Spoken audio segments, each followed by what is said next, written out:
hope is not a passive thing. Hope is an action. You have to start doing stuff to feel hope.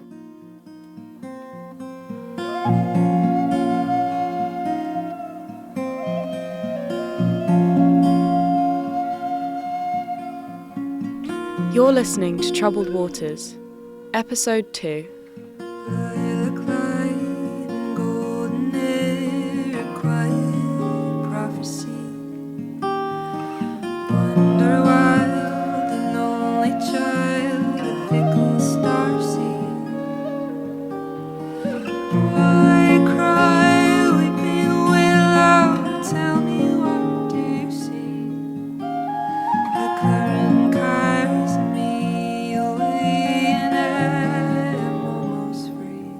I'm Nonny Corbett, and in this episode, our journey begins at the Rio Tinto.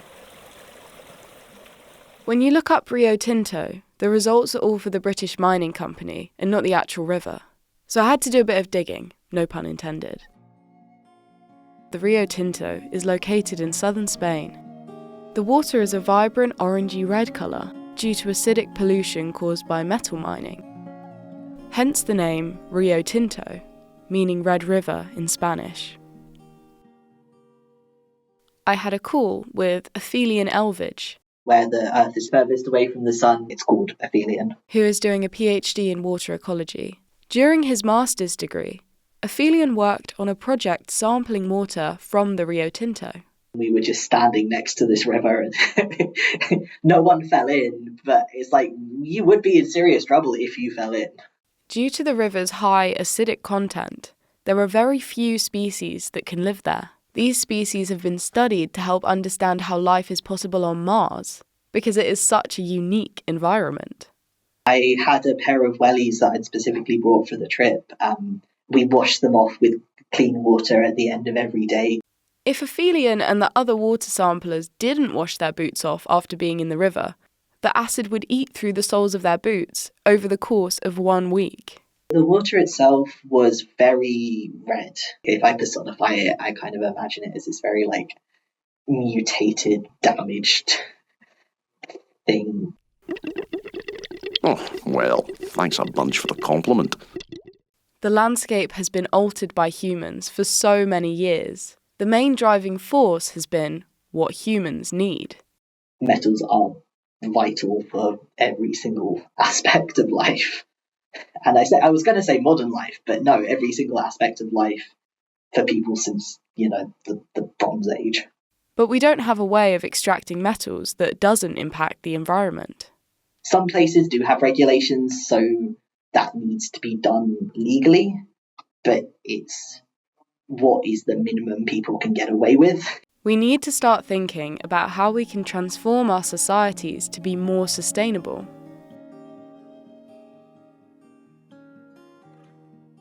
We can't afford to liquidate our critical ecosystems for these critical speech marks metals. We do need to move away from fossil fuels, but for a start, there's only enough lithium for, a third or 2/3 of the global population to have an individual car. We should basically be investing in public transport systems. These are changes that we can't make alone. We can't do things alone. We're a society. We need to engage in the politics, and the government is us, basically, at the end of the day.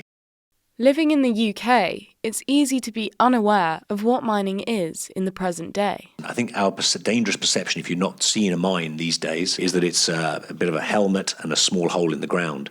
Mika told me a wake-up call for him was going to Brazil and seeing large-scale mining projects in person. They're huge. These are huge industrial processes that have led to huge ecological destruction. You have a mountain there. After the mine's finished, you've got no mountain. You're left with a tailing dam of toxic metals. Some dams have collapsed over the years. One resulted in the death of 272 people. Another one resulted in the death of a river for 600 kilometres all the way to the sea. Yes, we've established that I'm dying. I'm pretty sure what I asked you was, what are you going to do about it? On September 28, 2008, Ecuador became the first country in the world to recognise the rights of nature directly in its constitution. Over 60% of the population voted in favour of the Constitution, which is roughly the size of the UK. Sounds like a made-up human triviality to me. Rights? Why can't we just exist? The rights of nature means that nature, of which we are part of, is viewed as a subject under law rather than an object. This means rivers are recognised as having legal personality and can exercise the right to be protected. It's an amazing thing that they did. I mean, it's, in terms of law, going to be looked back as one of the greatest revolutions. Mika is the co-founder of Eco-Forensics, a non-profit organisation that works with local communities in Ecuador to create livelihoods and protect sustainability. The tropical forests of the lowland Guarani, it's an indigenous group area in Ecuador, are the noisiest places I've ever been. At night, it was so noisy. When I came back to the UK, I couldn't sleep. It was too quiet. The noise of the rainforest isn't just noise. It's actually communication. It represents the rich biodiversity of the environment. You were dealing with over 250 species at risk of extinction. Eco-forensics' objective is to train communities. We call them para-ecologists, like paramedics for the biodiversity and climate crisis. To collect the ecological information they need to defend their ecosystems. And they're using the rights of nature.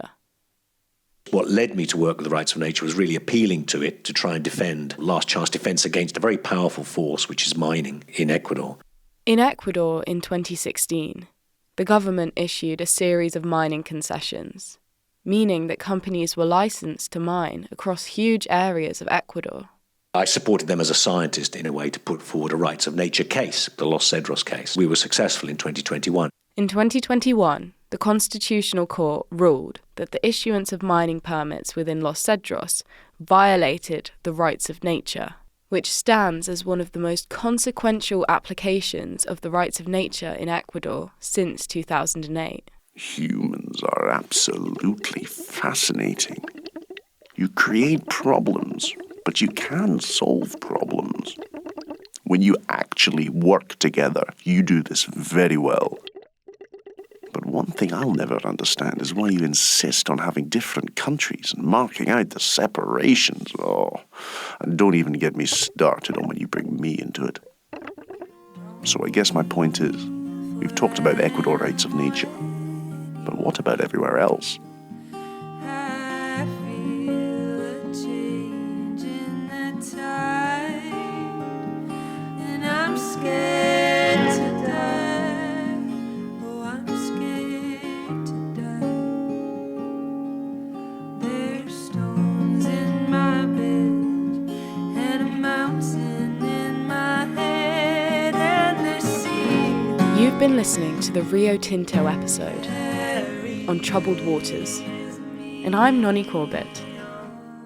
This podcast is produced with the support of Sussex University School of Media, Arts and Humanities, with special thanks to Martin Spinelli. Thank you to Aphelion Elvidge and Mika Peck for being interviewed in this episode.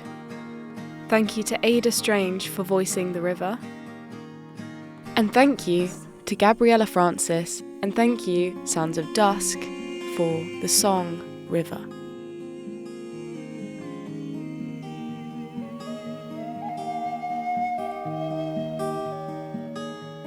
In the final episode of Troubled Waters, we're travelling back to the UK, to the River Ouse, where an exciting development has been made to the Rights of Rivers movement.